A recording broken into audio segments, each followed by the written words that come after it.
Good morning. Can you please introduce yourself and tell us a little bit about your nonprofit origin story? So good morning. My name's Jared Novoseller. I'm with BGC Winnipeg, so that's formerly Boys and Girls Clubs of Winnipeg. Um, I got into nonprofits kind of as a second career. I was a teacher in early, I guess, 2000. I was living in New York, and I was there when 9/11 happened. Decided I wanted, just didn't like the way the world was going, so entered the Peace Corps. I went to the Peace Corps in Kazakhstan for a couple of years. When I came back, I got to reimagine some things and decided I didn't want to teach anymore. Wanted to do something in the NGO/nonprofit world. Started doing some sales to that world, and then said that's not really what I wanted to do. So ended up taking a AFP class and getting into fundraising, and I've been doing that since. What's your favorite part of working in the nonprofit sector? I mean, the mission is kind of the thing that really keeps you up at night, gets you out of bed in the morning. It's the part, like there are times when you have these little moments where you just, I mean, when I was a teacher, we had a term for it. It was like a teachable moment. For nonprofit, it's like those little like moment of good, or where you just go, oh, yeah, we made a difference kind of moments. Yeah. And sometimes it takes like others to sort of point out that, hey, just recognize that. That's really cool because you get Yeah. so caught up in the moment. But yeah, you can start, like, sometimes when you describe what you are able to do, or things that happen like after the fact, you're like, wow, that was okay. We did something.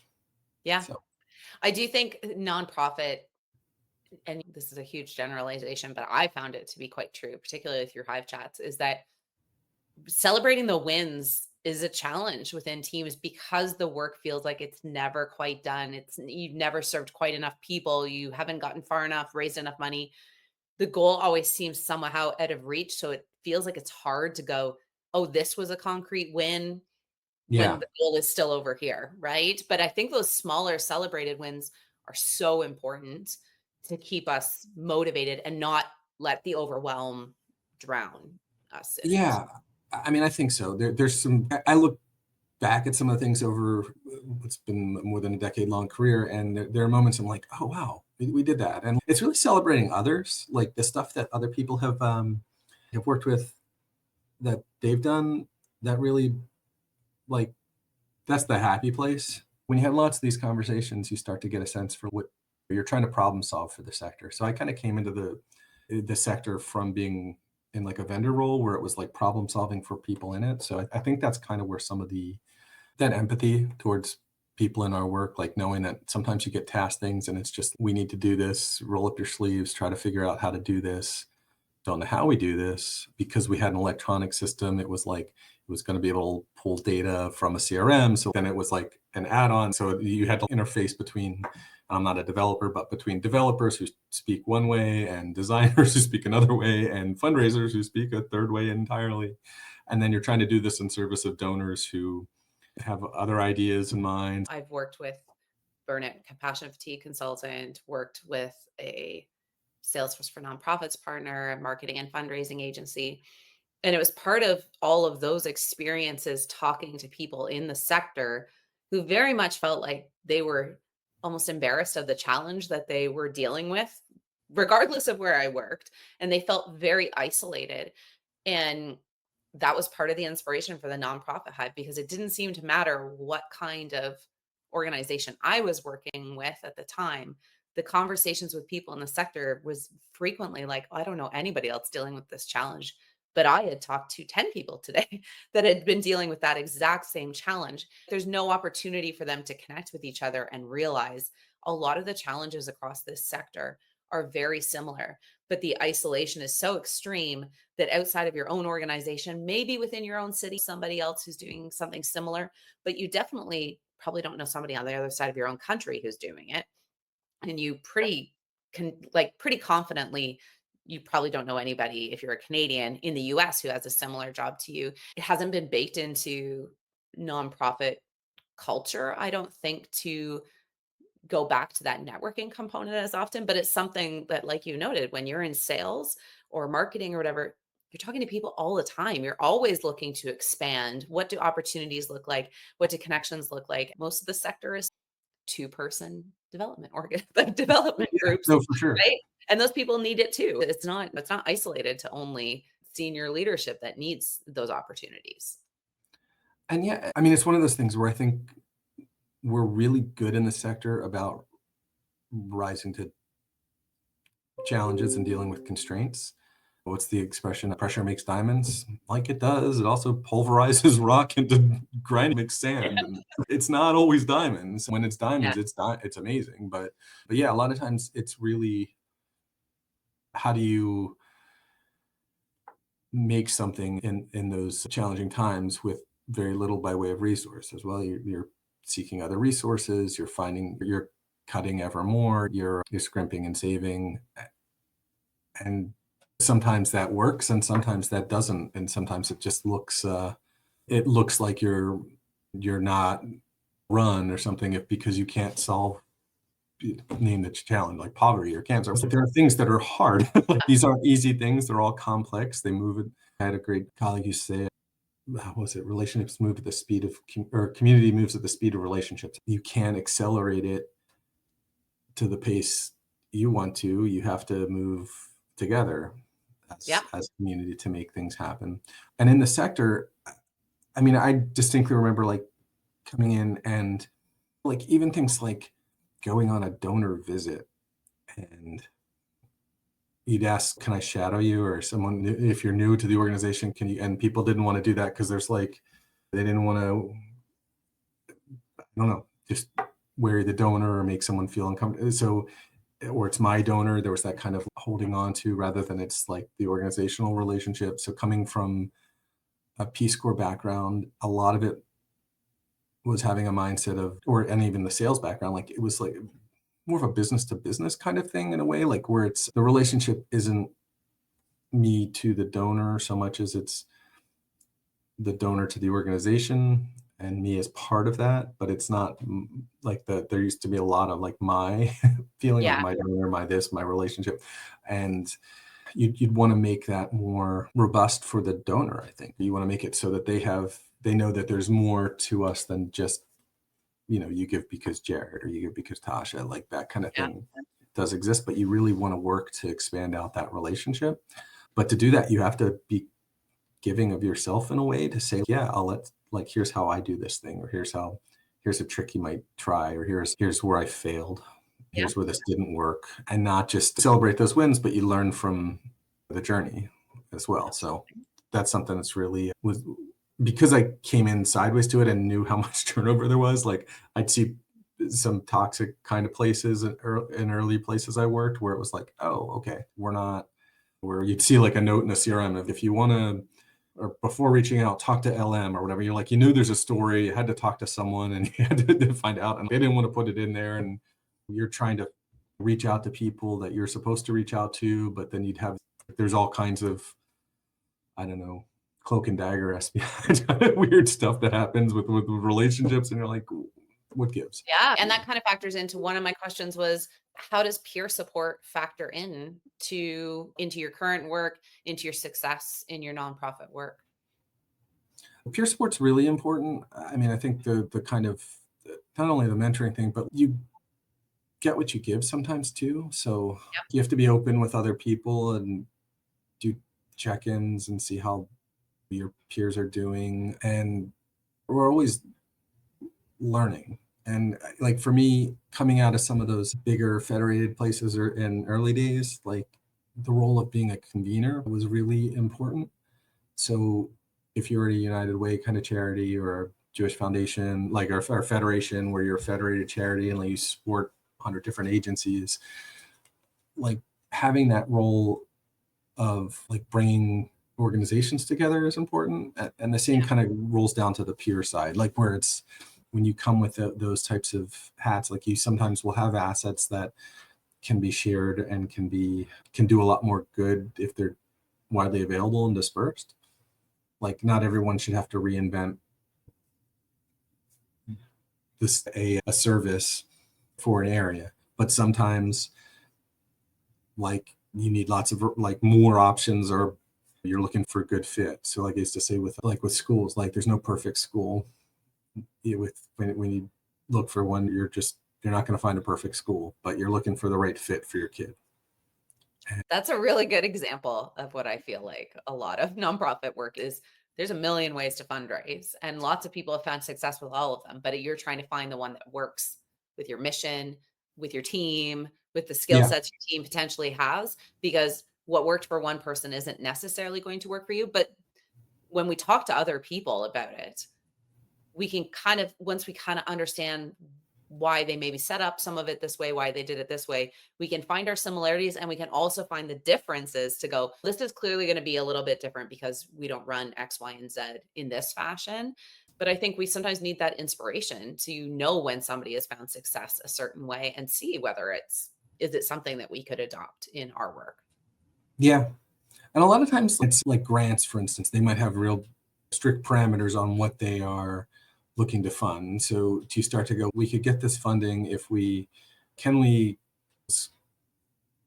round peg, square hole, square peg, round hole kind of this situation and go like, how do we make these two things fit? Can we find a way to bend what we're doing to fit the way that thing is written? Or should we try a different type of program in order to try to access that fund? And you've got to stop and ask like a lot of questions along the way, like about the value of that or whatever it's worth. It the timing is right. Is sometimes you have to act because that's when it's available, and sometimes you have to say no, this isn't really the right fit. And it's hard because you also don't always have a lot of time and resources to dedicate to finding new stuff or having an alternative. A lot of these folks that, if you're working with a foundation or those types of organizations, like they get inundated. I have a big foundation here. They just did multi-year grants, and we've applied, and we find out like, yeah, they have $4.5 million to give out, and they got close to $20 million in requests like for this round of funding. So you're like, okay, like I'm glad I don't have to make the decision on what to, like, do you give everyone a little bit? Do you give some the full amount they asked for? This is like 200 asks that they got, 150 a year, and these are hard decisions, right? Because they're all probably worthy. And then is it like who writes better, or is it who do we know from other things, or who's new and needs the startup funding, who's been existent and needs the continuing funding? There's no real simple answer to it, and you're going to disappoint someone and some communities, and it's not necessarily because they did anything wrong. It's just the needs are so, we have just a lot of needs. we flat out do. And some things, like I tell people, the cause I'm in, it's not a cause you solve. Like next year there's going to be kids again, and then the following year there'll be kids again. We're not like this year we're going to solve kids. No. Like ongoing challenges, right? yeah, look, then it doesn't matter. Like some things you can't rush. Like you have an 8-year-old, no matter what you do, it's going to take 10 years for them to get to be 18. Like you can't speed that up in any way. If they're not 18, something drastically wrong happened. So you're like, in order to get to that part where they are a young adult, like it's going to take time, and they're going to need supports along the way and opportunities, and those opportunities change, and you start to look at your costs go up, and food costs go up, they get bigger, they eat more, like all these wonderful things that happen, but it's part of it, and you don't solve it. You build community, so you're there for it. So it's not, I don't know which dollar is going to solve cancer or something. Like it's not a kind of thing that you can, it's not a capital thing where we have to raise X to build the building. My last question is, what have you gotten out of being a Hive member so far? You were one of our original people. I think you're close to a year now of having been taking chats. What have you gotten out of being a member of the Hive community? I've really enjoyed it. I've met a lot of people from, I'd say, I think as far away as Africa, and a couple from there, and then across North America, a lot of Canadians. So I'm a newcomer to Canada, but it's been nice. I've met people from the States. It's been really good. It's nice meeting people in our sector. I always joke with some of these now. I'm like, so at the outset, I'm like, it's going to get real interesting right as that 5-minute warning comes on, and then it shuts down right away. And it's, yeah, so like the LinkedIn thing is really useful. I'm active in there, but connected with people further through that. I mean, I think it does what you say it's going to do. It like it builds these kind of short communal conversations. It's like you get to tell your story without thinking, oh, I'm telling my elevator pitch, and I'm not like, you're not like conscientiously, oh, this is just a practice session, but like people ask what you do and you tell them, and it's natural and it's organic and it feels really good. It's been lovely to see the community grow, and I find the diversity of individuals who've decided to join. It's wild. It's all over the place, all over the world. I think it's 58 countries now. I talked to someone in Scotland yesterday as part of my Hive chat, which was the first time I'd done that. I think sometimes it's about just making a little time and a space for conversation about this sector, right? And it's meant to be free form. Sometimes you're going to talk about your mission. Maybe you're going to deep dive in with a fellow fundraiser because that's who you happen to be matched with. But I Yeah. find each week, it's every time I chat, I'm like, that was interesting. I learned a whole lot there, right? And people like to talk about their work. They like to, I think they're often, like you noted, circling back to the beginning of this conversation, they're proud of what they do. And sometimes you need a reminder of how much you're winning because often we're focusing on the things we haven't done yet. Yeah, I think so. And it's a long journey. It really is. No, Yeah. I love these things. They're really, yeah, I think you said early on, like you were doing all the matches kind of one Yeah. off and figuring them out and stuff. And it was just like, wow, okay, there's a person behind that part. There's Just, there's yeah, me back here. there's Tasha doing this work. And Yeah. I've like, oh, probably at least a dozen times over the past year, I've suggested it to people or just like in random, like on LinkedIn or in person or like at events. I'm like, oh, you should check this out. Just didn't leave it at that, but it just, yeah, like full endorsement. Like they're really great. And it's not, I appreciate the kind of like you come when you're available. I try not to like, I made that decision early on not to apologize every week when I can't Oh, make yeah. it. I'm Yeah. like, 'cause I'm like, you don't need to know that, but You're all like good. you left it kind of in that space. So yeah, like I really appreciate the work you're doing. I love the social piece in particular, like the LinkedIn spaces where I'm pretty active, but like it's professional. It's a professional network. It's doing that, like watching the growth of it's really cool that it's one of those things. It's, I mean, even the name, like the Hive, like it's very organic. It's very, we're in a nonprofit ecosystem, and yeah, Yeah. there's something about that earlier part of my journey where it's people move around, like you move to different things. You need to have resources, and it's not that you need to have all the answers. It's knowing like where places you can, find some answers. And when it comes to like where can you find some community in our sector, some support in our sector, like this is a go-to for me to let people know about. Really does. One of the tricky things is when you can end up in a place within our world where you your organization's mission statement is like the cobbler's kids, right? They're walking around with the worn out shoes and stuff. So it's that kind of thing where we're doing all this great work for people who are in need, and then we're causing Yeah. harm, or we're making it tough on the people who choose this kind of work, whether or financial or whatever other kind of constraints that the sector kind of has us do to ourselves. So when you find a space where others are kind of going through it, like how to navigate it, and it doesn't have to be this kind of way, and that there are opportunities to reach out and rekindle the reasons you are in this kind of work. Like Yeah. it's good to talk to people in this space and find those supports and find those good stories. I love that. I love that. And so how can people follow along with you? I'm going to throw some links and everything in afterwards. Connecting with you over LinkedIn is Yep. the easiest way, Jared. LinkedIn's the easiest way. Drop me a DM there. If you're not on that, get on that, I guess. Yeah, I was So, gonna say, how can you not be on LinkedIn? And yeah. also BGC Winnipeg Yeah. is your So, organization's website. yep, bgcwinnipeg.ca. Awesome. We're a .ca. We are part of the BGC Canada.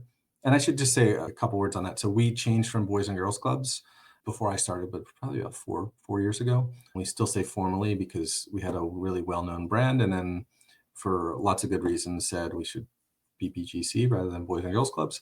Not everyone identifies as a boy or a girl. We do programming up to age 29. So I don't know if you have a lot of Amazing. 20 somethings in your life, but 27-year-olds don't go by boy or girl, whatever Yep. gender that they happen to be. So, and we're all kind of unique. We do a ton of stuff around, just supporting children and youth. So we're all different. If you don't have a BGC in your community and you're in Canada, they're looking to expand. So I'll give them a plug too. Okay. That's amazing. Thank you so much for doing this with me, Jared. And thanks for your longtime support and cheerleading of the work I'm doing, because Lord knows everybody in the nonprofit world needs a cheerleader. Yeah, I'm really excited to see this grow, Tasha. You're doing amazing work.